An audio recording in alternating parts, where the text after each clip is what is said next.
Em 1989, Raul Seixas é convidado pelo seu conterrâneo, o roqueiro e ex-vocalista da banda Camisa de Vênus, Marcelo Nova, para gravar um LP em conjunto, A Panela do Diabo, que acabou sendo o último disco gravado por Raul, o último disco lançado também em vida. E eles dois saíram também em turnê em 89, uma turnê que causou muita controvérsia e que a gente vai discutir um pouquinho aqui durante o programa. E por Raul, pelas condições de saúde que o Raul estava naquele momento, já por estar muito debilitado, uso principalmente de álcool, já tomando insulina contra diabetes. E será que o Raul quis dar um último recado nesse disco? Essa também vai ser uma das nossas discussões aqui. E será que o Raul também morreu propositadamente? Há algumas teorias aí, né, que o Raul teria, de propósito, deixado de tomar a insulina e morrido no seu apartamento depois de voltar de um dos shows da turnê. E isso também a gente vai discutir aqui. Legal? Eu sou Neto Machado, você está no canal 20 Discos sobre rock nacional, especialmente dos anos 80. Se você ainda não é inscrito, se inscreva aqui, meu amigo, minha amiga, se você ainda não é inscrita, e coloca aqui pra gente nos comentários qual a banda ou disco, o cantor ou cantora que você gostaria de ver por aqui, legal? Quem sabe ele vai estar no próximo episódio.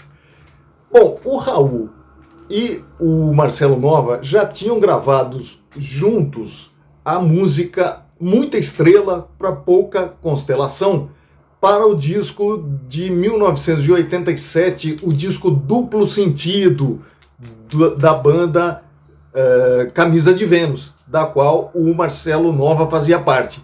E essa música fez um baita sucesso nas rádios e tocou bastante, ajudou o disco a vender. Era um disco duplo, né? Duplo Sentido, era um disco duplo, ele vai aparecer aqui para vocês relembrarem a capa comigo.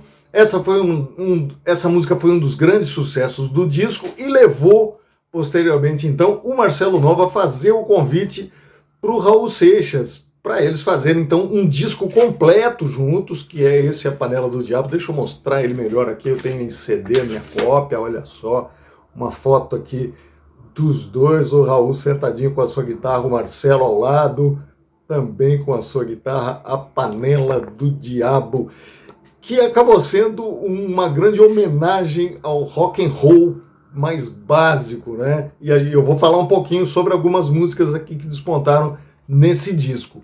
O Raul, ele já estava, de 87 para 89, ele fisicamente já estava bem debilitado, bem mais debilitado do que em 87, mas muitos dizem que ele até morreria antes se não fosse esse estímulo que o Marcelo Nova acabou dando para ele, né, convidando para fazer esse disco e a turnê.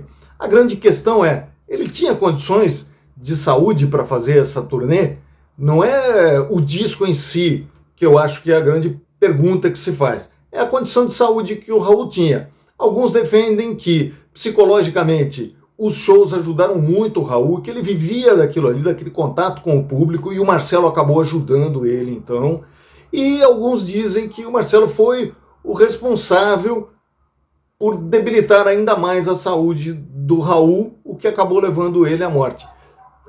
O que você acha? Comenta aqui com a gente. Eu particularmente, acho que o Marcelo acabou ajudando o Raul, que estava ali num período de ostracismo, de baixa, seus discos já não vendiam praticamente, ele já não produzia também, e o Marcelo Nova, recém-saído do Camisa de Vênus, que estava no auge, né, com Eu Não Matei Joana d'Arc, com Beth Morreu, né, e os dois de Salvador, né, conterrâneos, o Raul Seixas de Salvador, roqueiro, e o Marcelo Nova e o Camisa de Vênus também de Salvador.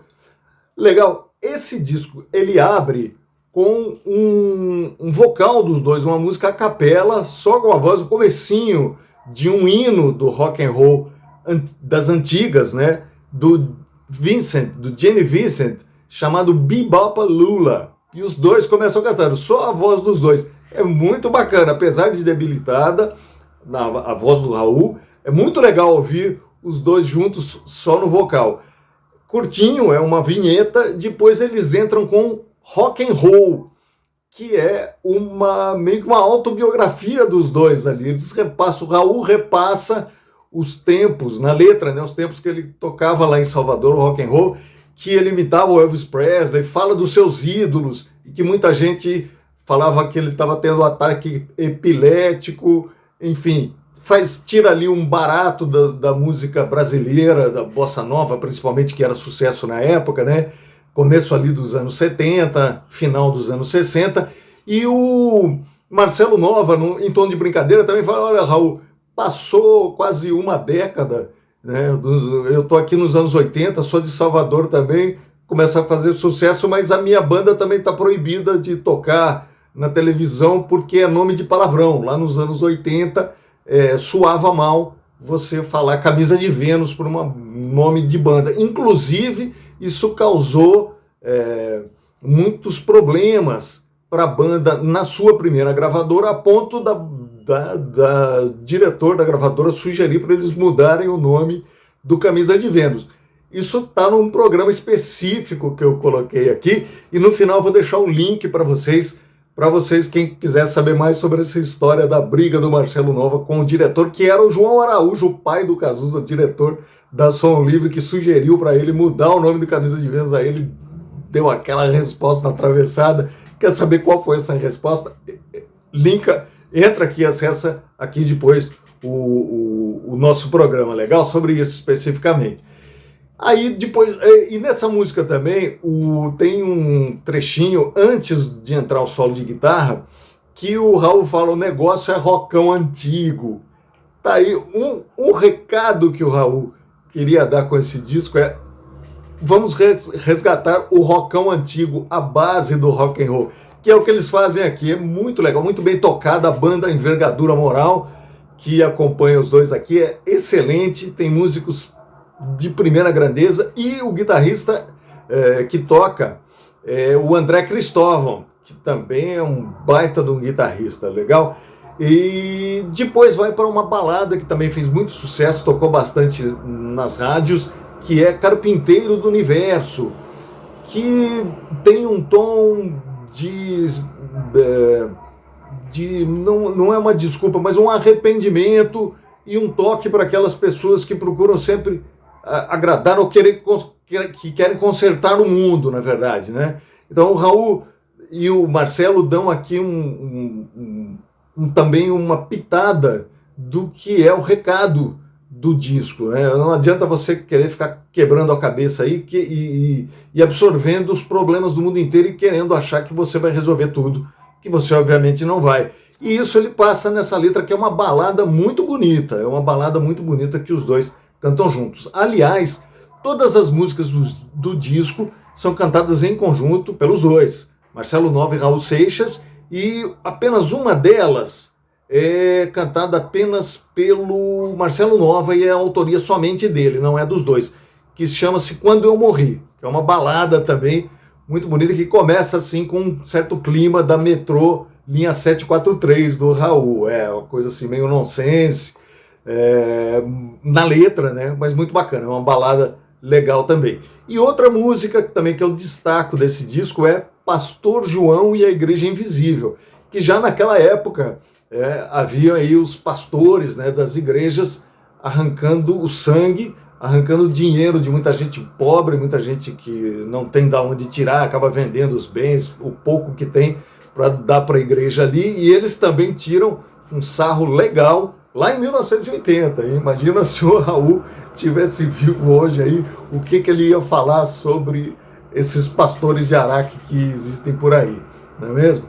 E esse disco, como eu falei, né, foi o último gravado pelo Raul e lançado em vida. Ele estava no meio da turnê, voltando de um show, ele morava aqui em São Paulo, então ele pegou o avião, voltou para São Paulo, chegou de madrugada, parou o táxi na frente do seu prédio, entrou no seu quarto, deitou. deitou e só no dia seguinte, quando a ajudante dele, a doméstica, foi bater na sua porta, o Raul não acordava e ela então notou que ele havia falecido. Então muita gente diz que o Raul deixou de tomar a insulina propositadamente e teve aí a morte. Então esse disco ele foi um recado final proposital do Raul. Ele sabia e ele queria ir embora, segundo algumas teorias, né? E outras dizem que, enfim, o Raul se debilitou ainda mais com aquela agenda de shows, com aquela vida louca que ele entrou de novo, apesar de não poder beber, né? Era uma vida corrida, enfim, aquela agitação dos shows, chegar tarde em casa, enfim. Mas essa era a vida do roqueiro Raul Seixas. Então, será que isso não ajudou também, não impulsionou ele a viver um pouco mais para dar esse recado final também? Pode ser, pode ser. E esse disco, eu acho que o Raul deu esse recado, né? O negócio é o rockão das antigas e não tenta mudar o mundo sozinho e absorver todos os problemas do mundo, que aí você vai pirar. Faz a sua parte e tenta trazer os outros e tenta entrar nos projetos dos outros para você tentar mudar um pouquinho esse nosso planetinha por aqui. Legal? Esse foi nosso programa de hoje. Espero que você tenha gostado, meu irmão, minha irmã. Entra aqui, se inscreve já e até a próxima.